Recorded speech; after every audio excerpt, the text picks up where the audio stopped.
But can you hear me? Buddy. Yeah, thank you for Oh, tuning to another episode of WolfPack Roundtables, and today we're going to be reviewing Star Wars Rebels Episode 7 or Episode 10, however you want to call it, called Gathering Forces, and this episode is part 2 of Empire Day, which we reviewed last week.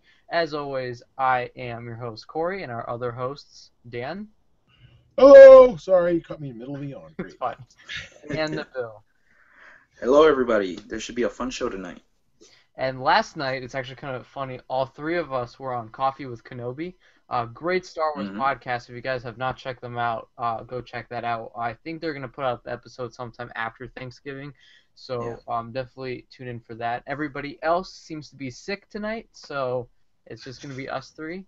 Um, but, all right, let's talk about Star Wars Rebels Gathering Forces. Now, this is, of course, the second part of Empire Day, which Empire Day was a phenomenal episode.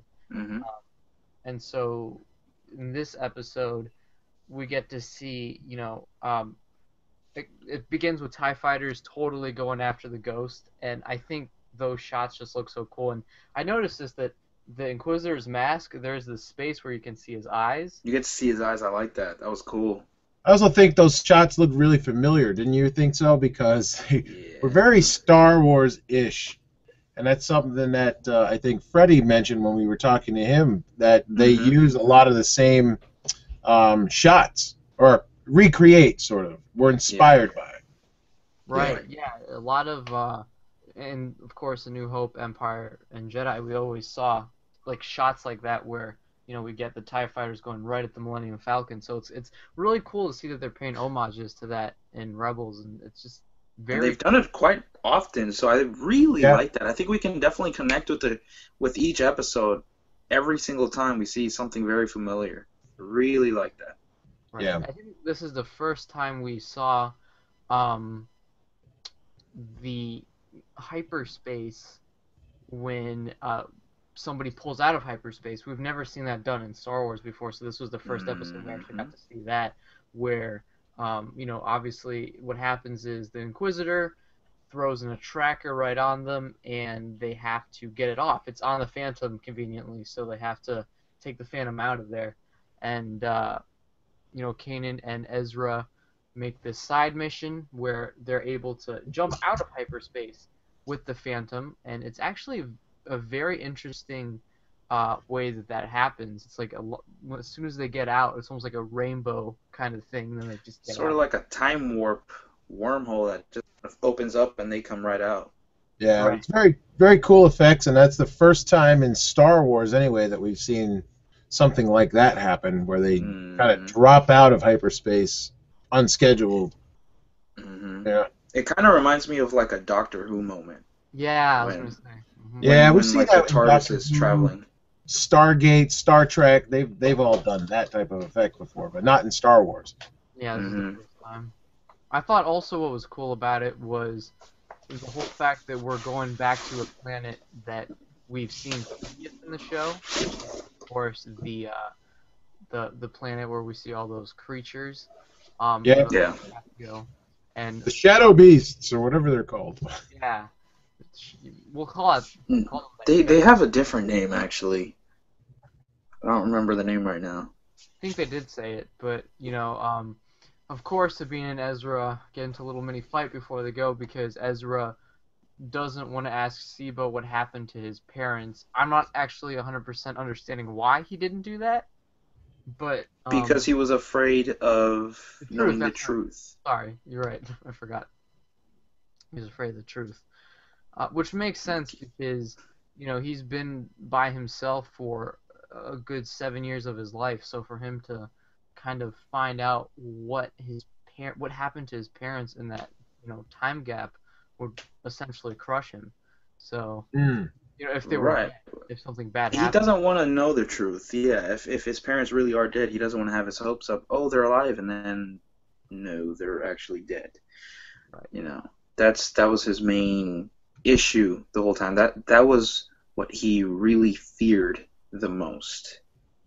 I think it's kind of cool also to see where we saw him first in the first episode, or even in the mini shorts for Rebels. and now seeing how much his powers have grown in just 6 episodes, or 7 episodes, excuse me. But Right. just Well, not even just his powers, him as a person. We're already starting to see him become more mature. Mm-hmm. And you know, with the guidance of everybody, and you know, the crew from the Ghost is allowing him to grow, and also in the ways of the Force as well. And we certainly saw quite a growth in this episode, which I thought was just awesome. Definitely kept me at the edge of my seat, like, oh my gosh, what's gonna happen next? And I explained this image right here, Corey, because this was a very cool moment in the episode. Right, so Ezra, you know, Kanan and Ezra go to the planet. Now, the reason they have to go there is obviously because the Inquisitor is tracking them, so it's probably better for Kanan and Ezra to get out of there than, you know, them getting out of hyperspace and they're going to be blown to bits. So it's better for them to get out of there and, I guess, face the Inquisitor themselves. So they go, and, you know, Ezra is really afraid. And obviously we've heard in previous Star Wars films and Clone Wars that fear is the path to the dark side. So, you know, Ezra is very fearful in this episode. Yes. And there's a part where Kanan tells him that he's got to control the beasts, you know, those creature things. So when they get out of the cockpit, you know, he does his best to try to control it, but he can't, and they're coming closer to him. And then Kanan helps him out with it, but you can definitely see the struggle in Ezra. He's trying to find out why he's afraid, and he's kind of, I think he was fearful to also tell Kanan why he was, and then he finally found out why he was fearful, and that was, of course, because he's afraid of the truth. And as soon as he said he was afraid of the truth, he was able to make all those beasts, he could control them, you know, with the Force, which I think is cool to see that, you know, you can. This is something we've not really seen before, where they can control beasts like the way he did. This is really cool. Now this scene, this specific scene, I'll explain a little bit later, because there's one more thing we have to talk about before we get here. But this is just to give you a look at kind of how Ezra's, you know, mind frame is and kind of what's going on with him. But we get our second official appearance of Fulcrum, Ahsoka, in this episode. You got to explain that one. Okay, so earlier in the week, or I think it was last weekend, Rebels Report did a analysis, there you go, of Fulcrum, and they basically took the Fulcrum voice. Obviously, Fulcrum is disguised. We saw Fulcrum back in Gathering Forces. Well, we heard Fulcrum. Right, exactly. And then we heard him back in Empire Day. Not Empire Day, Out of Darkness. Right. And so my initial thought was, oh, that's Lando. This is how they're setting up Lando. I think, Dan, you said somebody else. I can't remember. I thought, initially I thought it was Lando, that Fulcrum could be some kind of a disguise alias for Falcon, which could suggest Lando, because Lando owned the Millennium Falcon, and, you know, been kind of hinting and teasing that I would like to see the Falcon go up against the Ghost. That'd be kind of cool. Yeah. Especially, we know Lando's going to make an appearance at some point. Not yet, according to this theory, that the audio suggests. Go on. Sorry. That it is indeed Ashley Eckstein's voice, and she played Ahsoka Tano. Right. What they did to figure that out was they put it in Audacity, they pitched it down by 6 semitones, and they pitched it up because it was a deep voice. Exactly. Regular voice. It was Ahsoka. There is no doubt in my mind. Well, it was Ashley Eckstein, but okay, let's put this in perspective. Ahsoka, Dave Filoni created Ahsoka.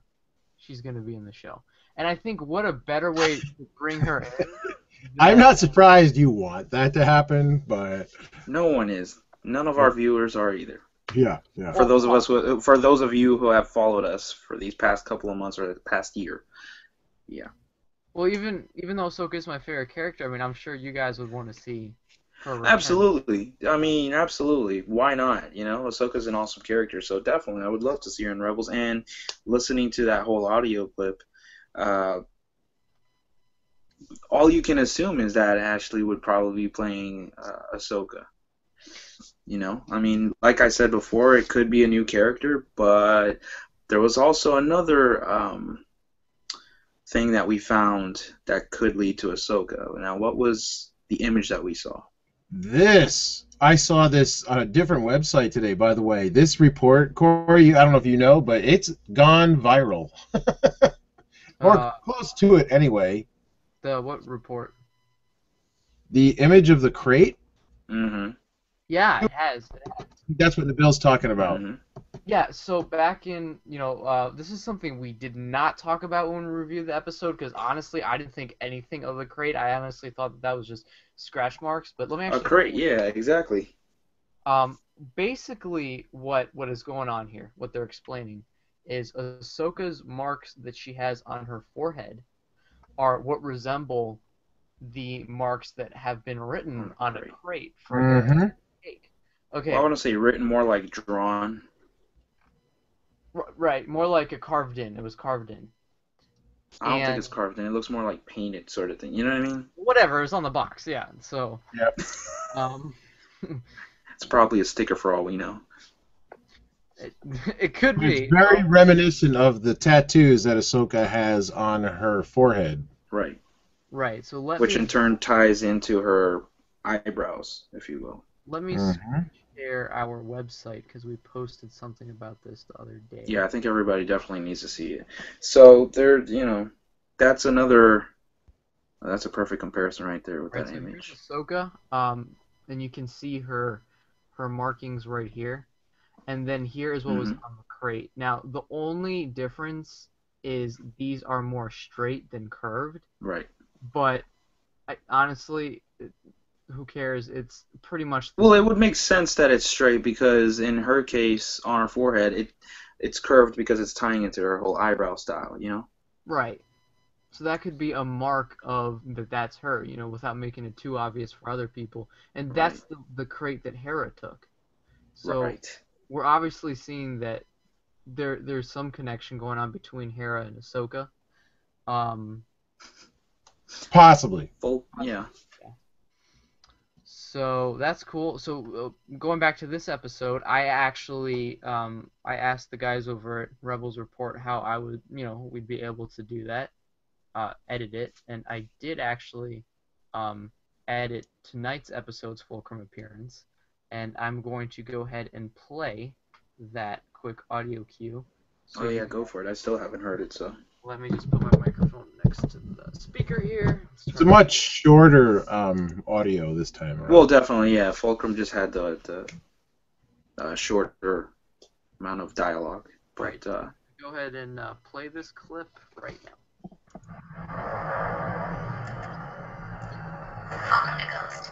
Don't get complete. Heading to the airlock now. Did you guys hear that? That's totally definitely her, man. That's definitely her. That's awesome. Yeah, that's, you don't, and actually also listen to Rebels Report's version if you haven't already, because that sounds even more like Ahsoka than this one. It was a little more jumbled up because they put a little more, it was in, the ship was making noises while she was talking. So go ahead and check out their report of that too, and it's Ahsoka, no matter what I think anybody says. It's a good way to bring her in. Look, she's the commander telling the rebels what they should do, what their next move should do. She's in cahoots with Bail Organa, which we need to talk about. The Fulcrum is on the Tantive 4. Right, which I think that was just even cooler. Like, these people, oh my god. It's so awesome. That vehicle in Rebels already, so that was kind of a nice little nod. Mm-hmm. Yeah, and it's cool that... Oh, go ahead. What I was going to say was just the idea or the thought that probably Ahsoka is affiliated with Bail Organa. Mm-hmm. It's going to have even more meaning of the fact that Ahsoka had something to do with the beginning of the Rebel Alliance. Right. Like, to me, that never crossed my mind. I never thought Anakin's Padawan would even make it that far. Right. You know what I mean? And to not have her only affiliated with the Jedi Order, but with the Rebel Alliance, is like, just beyond awesome. Can you imagine? Can you imagine? Episode 4, Star Wars: A New Hope opens up. Darth Vader steps on board the TNTV-4, and Ahsoka is on it with Leia. Dang. God, my mind is blown. That would be kind of cool. Actually, maybe that would be kind of cool. Hiding, she's giving Leia, take this message to General Kenobi, and Leia says, okay, wait, I'm going to give it to R2. Wow. Dude, you know what? That would be kind of cool to end Rebels. I have not felt this presence since... Wait, that's Kenobi. Not... Anyway. Wow. No, you know what? That would be kind of cool to end the show. To actually have like a more behind-the-scenes kind of clip, if you will, where that's happening, and then that's where it ties into A New Hope, and then A New Hope starts. Wow. Oh my God. That's the end of Rebels. I just wrote it right there. Yeah. Kudos to Kurdos. That's it. All credits go to him. Okay, so everybody remember this. Dan Curto called this on November 9th, 2014 on WolfPack Roundtables number 7. Yes. So at 10:26 p.m. Eastern Time. Could you imagine, though? Could you imagine, like... Dude, that would be the coolest Ahsoka thing ever. crossing paths with Vader. That's another thing. Imagine it happening there. I don't know. I just think that would be really, really freaking cool. And we know she will because Dave Filoni... They have to eventually. They have to eventually. He keeps on saying stuff like, me and George always wanted to see how Ahsoka and Vader would meet, how that would happen. And when, and then the person would be like, oh, so is that going to happen? He says, well, you know. Well, what would be kind of cool, too, is if, like, I mean, I highly doubt it would happen right now, but say Episode 7, right? Uh-oh. Yeah. There's a moment, let's say, for example, that Luke goes back to Coruscant or just a planet from the original trilogy, whatever it may be, whatever you want to decide, and he meets up with the current Rebel Alliance, and say they have, like in their war room, if you will, they have pictures of the people who started the Rebel Alliance, and Ahsoka's image would be there, Bail Organa's, Princess Leia, and so on and so forth. That would be pretty awesome, too. Starkiller. Oh, wait, that's not... Amen. Rom Coda. Juno Eclipse. Should we go on? Yeah. Can you imagine having a show where we don't only have Ahsoka, but Starkiller? I mean...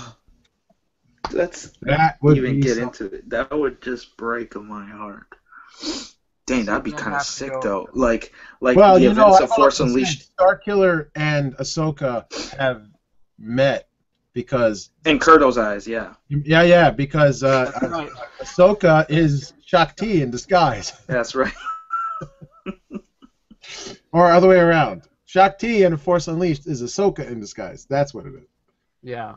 And you know what's cool about... Which is totally not true, but I always like the idea. Yeah. That's a cool idea. Even Dave said, no. Oh, that's right. Oh, you told that to Filoni? Yep. He did. Oh, that's awesome. How could I talk to Filoni and not bring that up? Come on. That's awesome.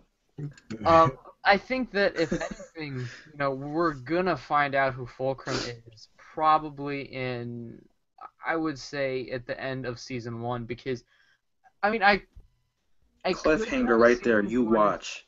I could kind of see them going to season 2 with it, but I think it would be a kick-butt ending to season 1 by seeing the Tanta 4 bay doors opening and look who's there. Well, let's explain something. During this episode, Hera was supposed to meet up with Fulcrum. Yes. And they never showed it. Nope. And she's also very secretive and protective of Fulcrum. Hardcore. Which is a little weird. It's a little nod to Dave Filoni's protectiveness of not revealing anything. No, you know something? You know why it would make sense that Hera knows exactly who Fulcrum is? Just because with the whole ties of her uncle Cham Syndulla being involved in the Clone Wars. Maybe that has something to do with it as well. You know what I mean? Maybe even her uncle knows Fulcrum is Ahsoka Tano, a former Jedi Padawan from the Clone Wars era. I think her uncle's dead. I think... But, I mean, they could have talked about it in her youth or whatnot, you know what I mean? Right. Anything is possible, but my point is that, you know what I mean, that there's some sort of connection there between the three of them. And so it would be nice. Yeah. let's not forget that when Hera grew up, she grew up during the Clone Wars, so it's not like she Right. doesn't know who these people are. You know, she definitely Right. knows who Obi-Wan Kenobi is, Anakin Skywalker, Ahsoka Tano. I mean, she knows these Jedi because most likely they've been on her planet before. So What if Hera's not her real name? What if she's formerly known as Nuna? Numa. Then, dang, she really changed colors from blue to green. I mean, that's not I'm just totally making- off. She gonna Well, go she hit around puberty. saying Nera all the time? She hit puberty and changed colors. Maybe that's what Ryloths do, or Ryloths, Twi'leks. Ryla. Maybe that's what Twi'leks do on Ryloth. Yes. See, I was kind of right. Yeah, yeah. Anyway, I That's think what Rylothawins do. Rylothawins. Yeah. Yeah. I called that in case anyone ever uses that on Star Wars. But it would be cool. What I was trying to say is it would be cool, though, that by the end of the show, they finally meet up and, like Corey says, the doors open and boom, it's Ahsoka. so. And she remember- says, like, a particular line and then boom, it ends right there. Wait till season 2. Oh, And in the end of, or before we see them taking Sibo, to You mean Lobato? Lobato. Lobato. Ezra forgives him, and I think that like somehow triggers something in Sibo's head to make him think clearly. So now he's. That's what I didn't get. Was it through the Force that he was able to, like, Yeah, I think so. listen to him? You know? Yeah, I'm pretty sure that's what it was. Yeah, but still, like, it doesn't make sense to me. Maybe he's force sensitive.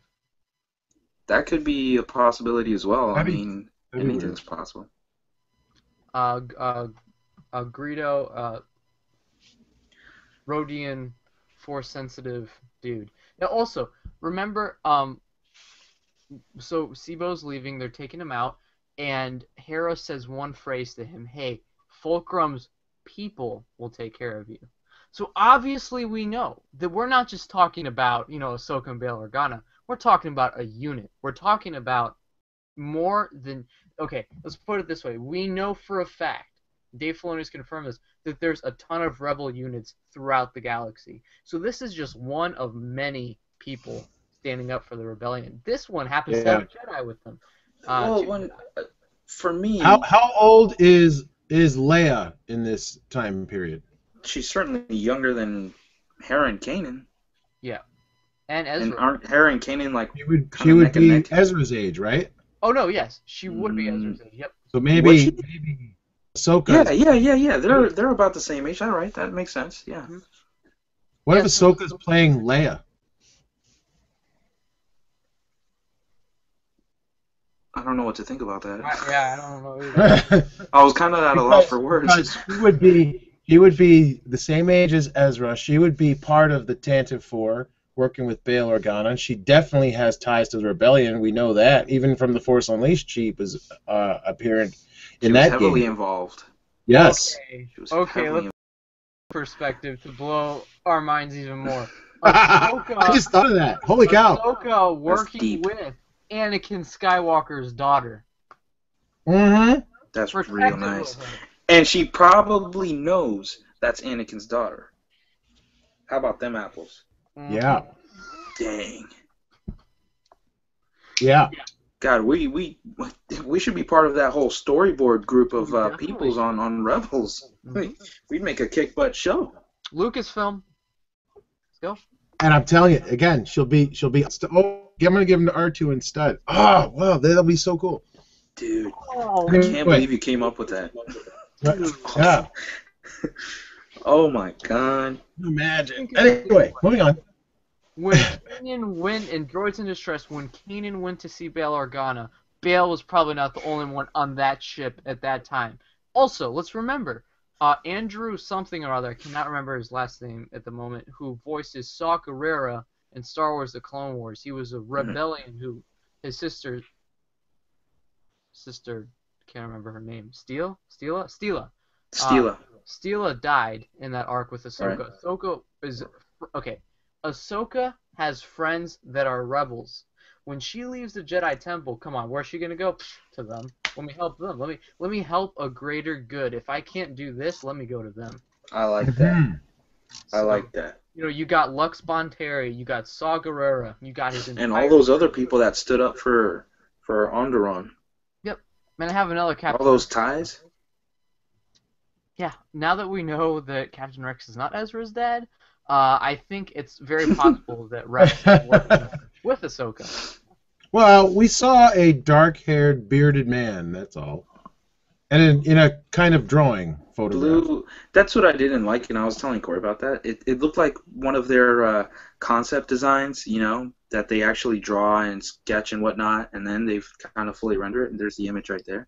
I kind of didn't like how they used that. I think it should have been full CG, like that, like everything else in the show.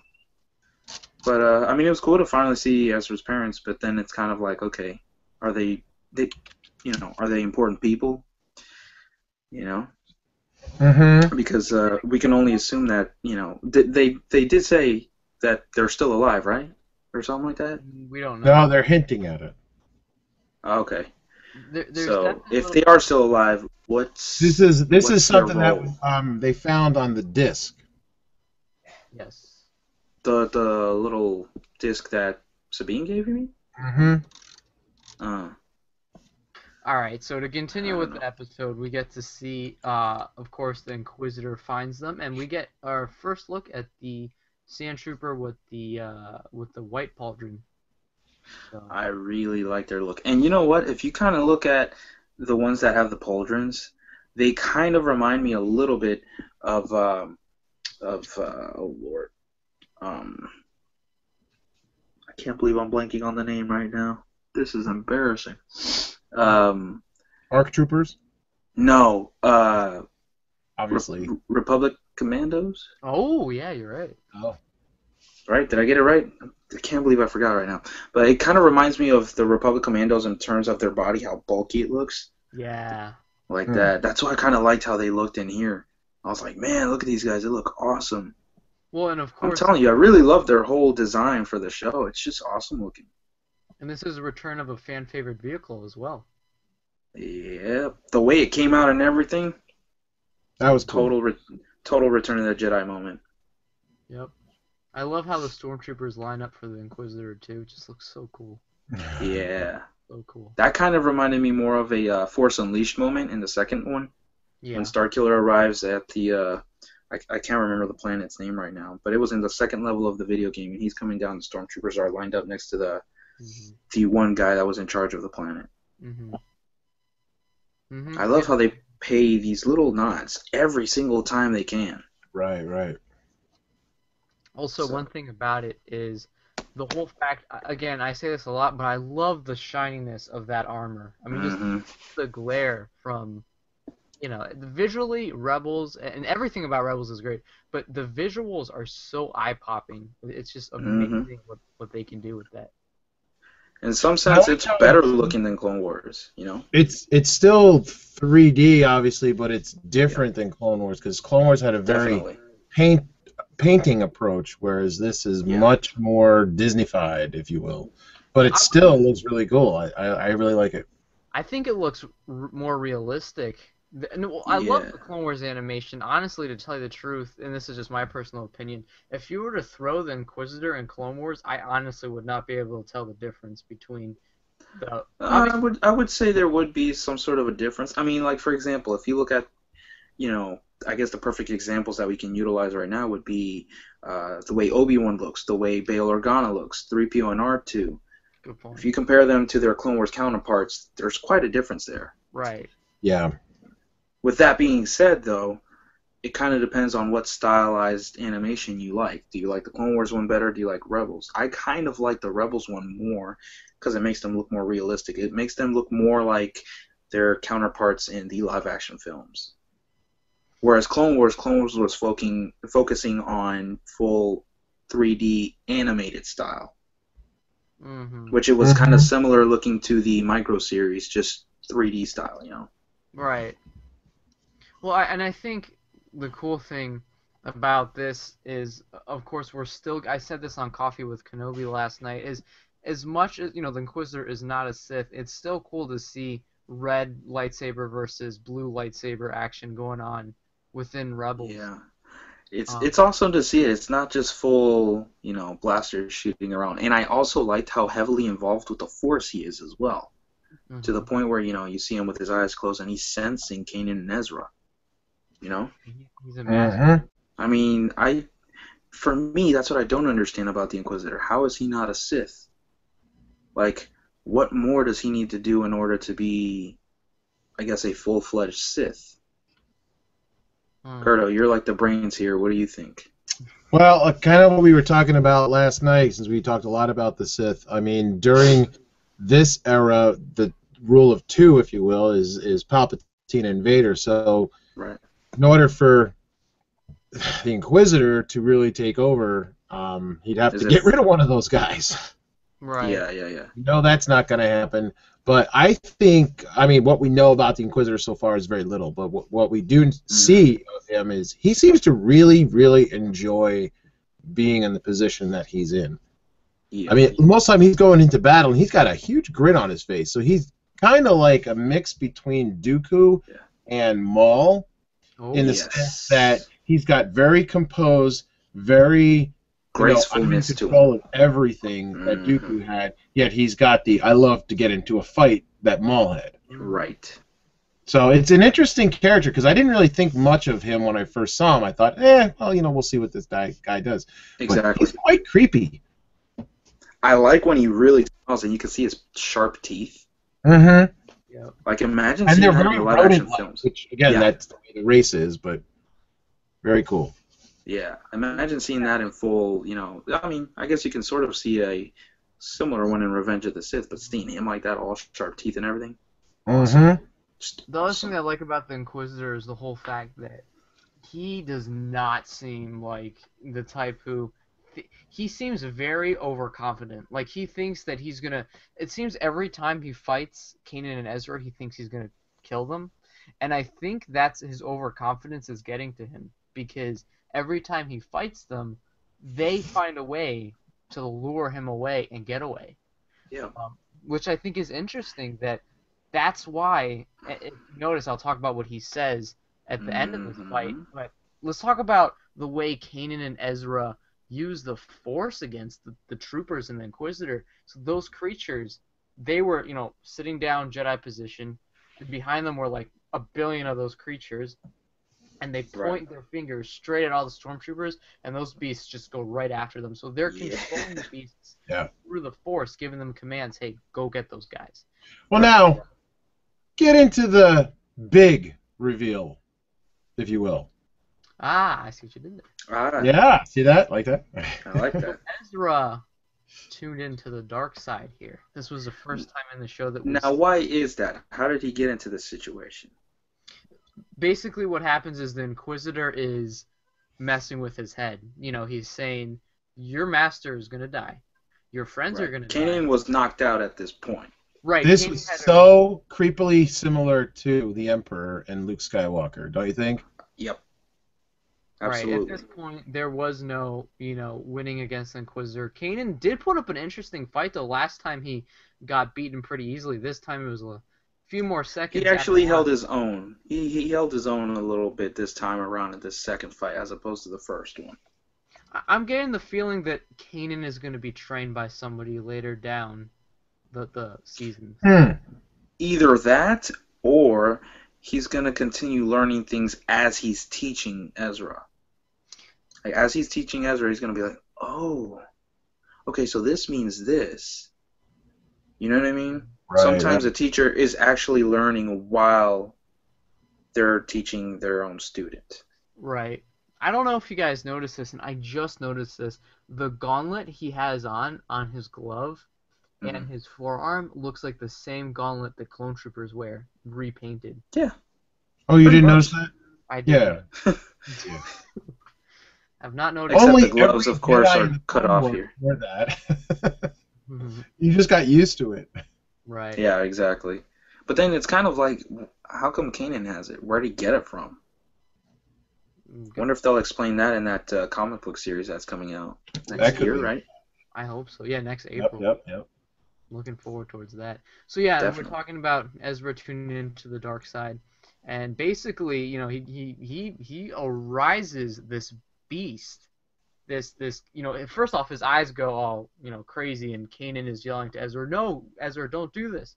And he rises this beast from these pits. I forgot to take a screenshot of the beast, so I apologize. But it's this ferocious, very Smaug-looking. They kind of reminded me of that little Smaug from The Hobbit. Obviously, especially within the eyes. Yep. And the tongue, and like the hair he had growing from his. Anyway, like right around here, you mean? Yeah. I guess so. Very Smaug-like, and obviously Dave Filoni is a huge fan of Lord of the Rings and The Hobbit, so it's probably a nod. Probably, you are gonna have to ask him that. Yeah. So. So he controls that beast as well. Right. Makes him attack the Inquisitor, and the Inquisitor's actually utilizing his lightsaber and Kanan's lightsaber to try and defend himself against that beast, while Ezra just faints. Yeah, he faints. Yeah, once he touches the dark side, it takes a lot out of him, and he's not trained enough to be able to handle it, so it completely knocks him for a loop. And even later on, he was just like, "Oh my God, I'm so cold, I'm so cold." And I thought that was rather chilling because, he's not an evil character. He's not a hateful character, an angry character. In this particular story, he kind of got that way because of the deal with his family. So once again, like we were kind of talking about last night, this is part of what it is about going to the dark side. What was Anakin's downfall is he wanted selfish reasons to keep him from, He wanted to have all the power in order. Right. He wanted all the power to protect his loved ones. In this case, his last loved one was Padme, and he failed. Right. And here's Ezra having this big moment with Lobato about his parents. And that's what really set him off. So yeah. I'm gonna call him that because that's what he is. Lobato. Yeah, confuse everybody with that. Mr. Lobato. Of course they get away. The Inquisitor does that really cool thing where he takes his lightsaber and spins it right towards Kanan, and Kanan deflects it again. Which I thought that was cool. Kanan Oh yeah, this is the second time that's happened. The first time it happened was in Rise of the Old Masters, and I love that move where Kanan just like just deflects it. So I think he should keep the lightsaber next time. Just force, pull it. He to totally him. should. I'm keeping this. I'll change the crystals. Yeah. So, Kanan's explaining to Ezra what happened. In the Phantom, he says, it's up to you the way you control the Force. You went towards the dark side there. Not a good thing. I should have taught you better. But see, again, that's another thing that Kanan learned for his own personal use. Right. He needs to now teach Ezra control. Yeah. And, this is his first time teaching, so, like I said, the teacher's going to learn while he's teaching his student. I think it's very interesting that Ezra has so much abilities in the Force, so where did that come from? Yeah, Only time will tell. Can we also note that it was kind of cool that when the Inquisitor knocked out Kanan, when Ezra started getting mad, and it was cool how he just instantly used the Force like it was second nature to him and grabbed Kanan's lightsaber and almost basically got into combat stance against the Inquisitor. Well, I really thought he was going to start fighting him. He didn't get to got keep us all hyped up. No. But it was kind of cool. Now, hopefully soon we'll get to actually see them fight each other. That'd be kind of cool. Now, so the end of the episode, we see, them going back into the ghost, and Hera is just about to tell Ezra what's going on with his parents, and nope, cliffhanger. Well, not only that. Remember, the Lobato, as Kurto calls him, said he had seen that Ezra's going to be something great. Like he's sort of seen the future kind of thing. If you go back and watch it, you'll see what I mean. Yeah, this is when he was first talking to Hera, right before she met up with Fulcrum. So he told her something very important about Kanan, and like Corey said, as she was about to tell him, that's when Kanan interrupted and said that he needed some alone time, and then that Kanan and Hera need to talk to each other, and then you can continue, Corey. Yeah. So yeah, Ezra goes into his special place, the cockpit. He's totally out of it at this point, and then Sabine comes and gives him the disc where we see the picture of his parents. So as a birthday present, she cleaned it up and everything, and gave him that.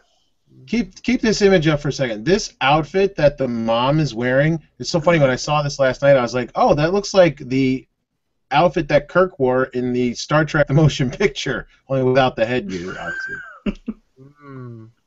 I thought that was kind of neat, and I had to look that one up, and it's a little bit different. But my first, if you scroll down, you'll see that it follows along that line. But I just thought that was like, huh, interesting.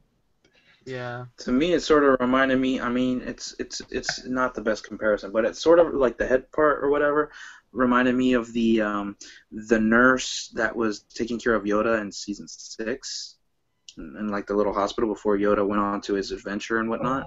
Oh yeah. That the character was voiced by Kat Tabor. Yeah. Who also voices Padme. It kind of reminded me of that. Like I said, it's not the best comparison, but it kind of reminded me as soon as I saw that. Of that particular character. Right. But anyway, moving on. Interesting. So that pretty much, ends this episode of Rebels, and it goes on break till January 5th. So it's gonna be a while till we see Rebels again, which is a bummer. But they'll probably have reruns. Yeah, they'll have reruns from now till then, but which I think is a 4-week period. So we'll be getting, different reruns, which is, it's fun. You can watch it again, and Gathering Forces hasn't officially aired yet. It's only available on the Watch Disney XD app. So until it officially airs, then they go on break. So pretty much, this season is extremely short. It's only 13 episodes long. So we'll have to see what happens after that, and I think season 2 will probably get in like the if anything the summer, because I'd be tempted to say if season 2 starts up, it'll be after weekends, so probably July or August kind of thing. I could be wrong, but the only reason I would say that is because every year at weekends they heavily promote the next season of Clone Wars that was coming out, or this year they heavily promoted Rebels by getting the actors on, talking about their character, and then showing the shorts. Right. So, don't quote me on that, but it's a big possibility. I do think a lot of cartoon TV series, television series are going on this in the summer anyways. There's a little bit of a change going on. I know Teenage Mutant Ninja Turtles airs in August. That's when they begin. So I can see that happening where we get Star Wars Celebration in April. We get to see the first episode of season 2. Wouldn't surprise me at all. Because Star Wars weekends, they promote the heck out of it again, because obviously weekends dates are changing. They're no longer going to be in the the portions as far as May through June. It'll be now June through July or something like that. Yeah, it's it'll be like be in July. So July. Yeah, thank you all. No, not. I think June and July. We're not 100% sure yet. We just know they're going into the summer. They're pushing the date. Right, pushing the date more. So I think that pretty much ends tonight's episode. Good speculation. Share your thoughts in the comments below who you think Fulcrum is and what you guys think is going to happen in the next few episodes of Rebels. Anything else you guys want to add? I think it's Leia, voiced by Ashley Eckstein. It's Ahsoka in disguise as Leia. No. Or Leia disguised as Ahsoka can't be in disguise as Leia. It's the other way around. That's what I meant. Leia in disguise as Ahsoka. She takes off her little head thing. That's right. Oh, no. It's a mask the whole time. That'll break Corey's heart. All right. Ahsoka goes, boy, you look just like your mom. You guys can get your Star Wars Rebels figures at our sponsors, Beyond Mortality Toys and DorksideToys.com. So go check those out, where you can get the latest figures, like the Stormtrooper here, or you can get. Where is it? Is it invisible? Yes. You Oh, it's cannot there. see It's it. just an exclusive. That's a Target exclusive where it's invisible. This is a Season 2 figure. This is the Shadow Troopers, but you The can't. Shadow Stormtrooper in an invisible camo. I see. The Right. Stealth Trooper. Oh, Well, let's face it. That's what most Rebels figures have been like in stores right now. Invisible. yes, so do yourselves a still favor haven't found and any. go buy them from our sponsors. You can get Ezra Bridger, the Inquisitor, Kanan Jarrus, Agent Callus, Chopper, Jango Fett, Clone Trooper, Vader, Luke, Obi-Wan, and the Snow Trooper, and we've been told that these will be shipping very soon. So go get your I pre-orders. hope so. When? I That need was them the now. question of the day. So thank you all for watching another episode Thanks again, of guys. WolfPack Roundtables. Catch us again live on Friday. If you're a fan of Arrow, oh Lord, catch us tomorrow. So it's a week filled with podcasting, and you can catch us on Coffee with Kenobi after Thanksgiving. So thank you all for watching. May the Force be with you. Thank you guys. We hope you guys enjoyed this episode. Not making the